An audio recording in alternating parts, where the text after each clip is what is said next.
আমি নিয়মিত মসজিদে চাঁদা দিয়ে আসছি, তারপরেও আমাকে এখানে ভোটার করা হয় না। কামালউদ্দিন সাহেব যে অভিযোগ করছে যে ওনাকে সদস্য করা হয় নাই, কী কারণে হয় নাই, উনি সম্ভবত একটু এটার ভিতরে পলিটিক্স দেখতে পাচ্ছে, যে হয়তো ইচ্ছে করে ওনারটা করা হয় না। এটা সম্পূর্ণ ভুল। আমার বাসা 7 নম্বর রোডে, 18 নম্বর বাসা।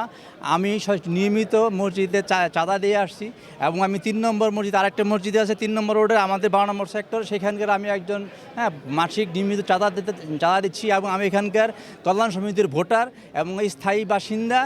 আমার রাজুকের নামজারি কপি আছে, জমির কপি আছে, তারপরেও আমাকে এখানে ভোটার করা হয় নাই। ইভেন কি একদল আমার সিকিউরিটি গার্ডকে আমি জিজ্ঞেস করছি যে তো আমার এখানকার লোকটা আসছিল কিনা। পাশের বিল্ডিংয়ে বিভিন্ন অপোজিট কোনো এক দলের লোক পাশের বিল্ডিংয়ে যায় ভোটারের নাম লিস্ট করা হয়েছে, অথচ আমি একজন চাঁদাদার, আমি একজন এখানকার এই সেক্টরের কল্যাণবাসীর সদস্য, আমি 2টা মসজিদের একজন সদস্য, আমার কাছে প্রুফ আছে। অথচ আমাকে চিঠিও দেওয়া হয় নাই, আমাকে ফোন করেও বলা হয় নাই যে আপনাকে সদস্য করা হচ্ছে, ভোটার হবে, আপনার যদি কোনো বকেয়া থাকে অথবা কোনো কিছু কাগজপত্রের প্রয়োজন হয় এত তারিখের মধ্যে আপনি আমাদের সাথে যোগাযোগ করুন। এই ব্যাপার আমাকে কোনো চিঠিও দেওয়া হয় নাই, কিছু বলা হয় নাই। পরে আমি ভোটার লিস্টে এসে দেখলাম যে আমার এখানে ভোটার লিস্টের নাম নাই। হ্যাঁ, যোগাযোগ করেছি 3 দিন আগে।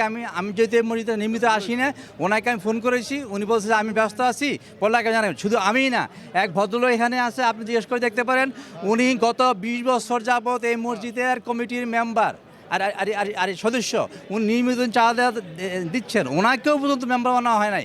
ইভেন কি 17 নম্বর রোডের 27 নম্বর বাসার মালিক ডক্টর শহীদুল ইসলাম, উনি একজন ইটালিয়ান প্রবাসী, ওনার নিজস্ব বাড়ি, ওনাকে নির্বাচন কমিশনে আনার কথা ছিল, ওনাকেও মেম্বার করা হয় নাই। এরকম অনেককে কী কারণে আমাদের জানা নাই, আমাদেরকে ভোটার বানানো হয়নি। এর জন্য আমরা এটা তীব্র প্রতিবাদ জানাচ্ছি। এখন কথা হলো যেই পাস করুক, সবার জন্য আমাদের ভালো শুভকামনা থাকলো, কিন্তু আমাদের দুঃখ যে আমরা একজন ভালো লোককে, যেখানে মসজিদে চুরি হবে না, বাটপারি হবে না, দালালি হবে না, মসজিদ ভালোভাবে চলবে, কমিটি ভালোভাবে চলবে, সেরকম একজন সুযোগ্য ব্যক্তিকে আমরা নির্বাচিত করার জন্য তো আমাদের অধিকার আছে। যেহেতু আমি একজন আমেরিকান প্রবাসী, আমরা এখানে লক্ষ লক্ষ টাকা দিয়ে এখানে অ্যাপার্টমেন্ট কিনেছি, বাড়ি করেছি। আমরা এখানে স্থায়ী থাকবো, আমাদের ছেলেমেয়েরা ইউনিভার্সিটিতে পড়ে, বাইরে পড়াশোনা করে, এখানে একটা পরিষদ যোগাযোগ হবে।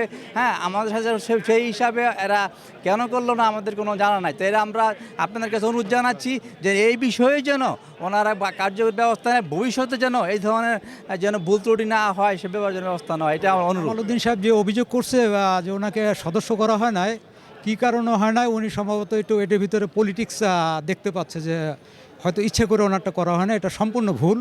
তার কারণ যারা এখানে মসজিদের নামাজি, এখানে একটা থাকে, আমাদের নোটিশ বোর্ড থাকে, কবে কি হবে, ইভেন কি কোনো মিটিং টিটিং যদি হয়, সমস্ত কিছু নোটিশ বোর্ডে টানানো হয়। আবার যদি সদস্য সংশ্লিষ্ট কোনো বিষয় থাকে, যদি যে জিনিসটা প্রতিটা সদস্যদের জানা দরকার, সেইটা প্রতিটা সদস্যের বাসায় ঠিকানা অনুযায়ী আমাদের চিঠি আকারে চলে যায় আর কি বাসায়। তো এইভাবে আমাদের যখন নির্বাচন তফসিল ঘোষণা হয়, তখন আর কি সদস্য যারা চাঁদা বাকি আছে তাদেরকে চাঁদা আপডেট করে সদস্য ভোটার, যেমন বলা আছে যে ডিসেম্বরের 30 তারিখ পর্যন্ত সময়, এর ভিতরে বকেয়া চাঁদা পরিশোধ করলে সে ভোটার হইতে পারবে। যদি কেউ এই 30শে ডিসেম্বর যদি পার হয়ে যায় চাঁদা দিতে, সে আর ভোটার হতে পারবে না। না, এটা নোটিশ বোর্ডে দেওয়া হয়েছে, এবং যারা পূর্বের যারা আর কি মনে করেন যে চাঁদাধারী যারা ছিল, প্রত্যেকের বাসায় মনে করেন যে করে বলা হয়েছে, চিঠি পাঠানো হয়েছে, সে প্রুফ আমাদের কাছে আছে। আমরা কোনো রকমের কার্পণ্য, আমাকে একটু বলতে দেন ভাই। আমরা একজন সদস্য, একটা উত্তর দেই, যেমন আমাদের আগে ছিল 239 জন ভোটার ছিল, সেইখান থেকে হয়তো কিছু মানুষ মারা গেছে, কিছু মানুষ হয়তো মনে করেন বিদেশে চলে গেছে, যার কারণে 239 থেকে 190 জন ভোটার ছিল।